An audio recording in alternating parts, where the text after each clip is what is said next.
All right, let's pull back the curtain on the world of advertising. We're going to break down what it is, how it really works, and yeah, the impact it has on all of us. So let's dive right in. I mean, think about it. You see thousands of ads every single day, right? On your phone, on TV, those giant billboards. Most of them, you forget them instantly.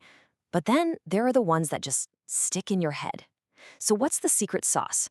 What makes one ad absolutely brilliant and another a complete dud? That's exactly what we're going to get into.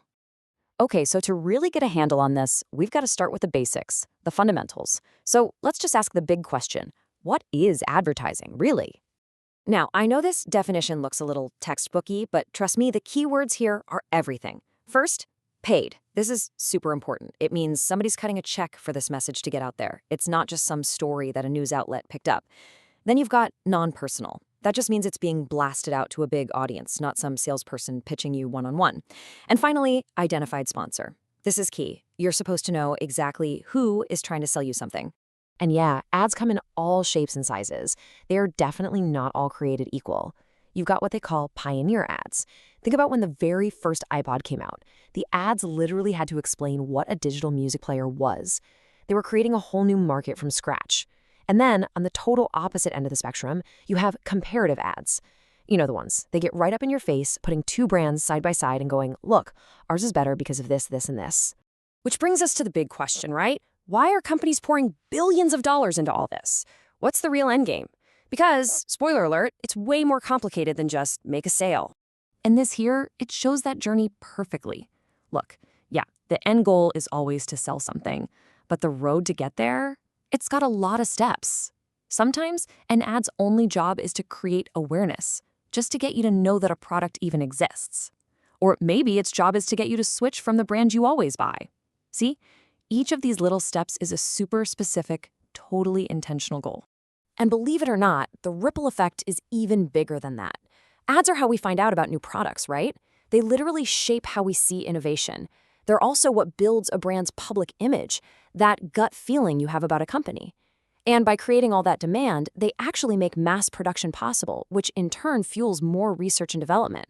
They can even educate us on stuff. And here's a big one. They're pretty much the financial engine that keeps a lot of the news and media we enjoy for free. Well, free. Okay, so we've got the what and the why pretty much down. Now for the fun part, the how. Let's pull back that curtain and take a look at the actual playbook, the process that turns a tiny idea into a massive ad campaign you see everywhere. So pretty much every ad you see follows this path. It all kicks off with the briefing. That's just the client and the ad agency getting on the same page about the goals. Then comes the homework, the research. They dig deep to understand the market and, more importantly, to understand you, the audience. It's only after all that that the creation happens, where the cool visuals and catchy slogans come to life. And finally, the execution. That's when the ad goes live, placed in all the right spots to make sure the right people see it. But hold on a second. That execution step, it doesn't just happen randomly. To really see the big picture, we've got to zoom out a bit. Advertising is just one really important piece of a much bigger strategy that marketers call the marketing mix. You might have heard of it as the 4 Ps. First up is product. Pretty simple. The ad's job here is to tell you about the thing itself, what it does, what's cool about it, why it's well made. It's basically the info pipeline from the company straight to you. Next, we've got price. You know, a product could be super expensive, but a really good ad, its job is to build up this idea of value. It's there to convince you that, yeah, it's totally worth the price tag by showing off amazing features or the quality or even just the cool factor of owning it. The third P is place. This is all about where you can get your hands on it. The ad's role here is super simple, but you can't skip it. It tells you where to go buy the thing. Online, at a store down the street, wherever. And that brings us to the last P, promotion. And folks, this is where advertising is the main event. It's the engine that pulls all the other Ps together. It screams about the product, justifies the price, tells you the place, and wraps it all up to build that brand image and, get you to actually buy it. So there you have it. That's the business playbook. But advertising isn't just about selling stuff. It's a huge, powerful force in our culture. So now I want to shift gears a little bit and talk about the real-world impact on the economy, on society, and, yeah, on you and me.